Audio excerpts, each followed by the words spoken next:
Let me start by saying I really dislike Call of Duty as games and as a series. I find them boring and not entertaining in the slightest.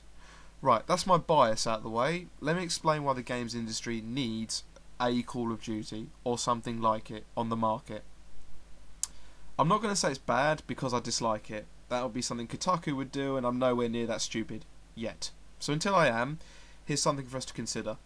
Now, I'm going to sound elitist and a bit like a dick here, so just bear with me until I get my point across.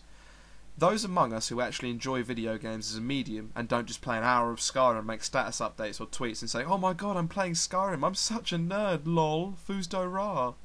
We all know people who are like that, and Call of Duty seems to attract these kind of people for some reason.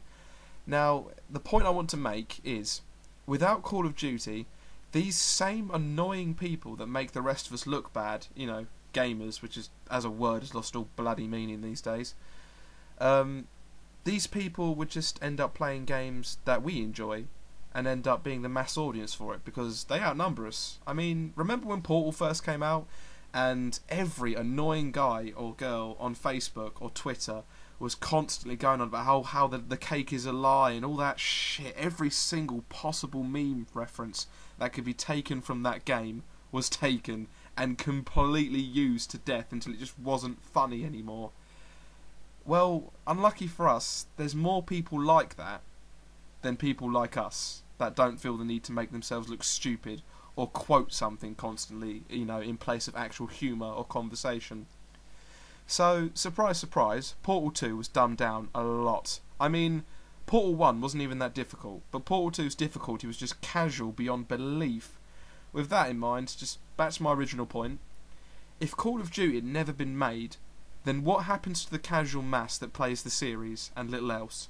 They would end up finding new games to obsess about and make the cake is a lie or arrow to the knee related status updates. And then of course the series over time would just degrade into this ruined. I mean, that's why the games industry needs Call of Duty. It's like a cage that contains people who are like that and keeps them away from the games we like. So the point I want to make is, we can call Call of Duty shit, casual, stupid. We can bring up how it encourages downloadable content and just how it's an absolute blight on the games industry. Well, any of them past 4. 4 was alright. We can call it any of that. But really think about where the games industry, what kind of state would it be in if it wasn't there? Because the casual masses that, for the time being, don't outnumber us on the games we like, it's only because they play Call of Duty. It's a necessary evil.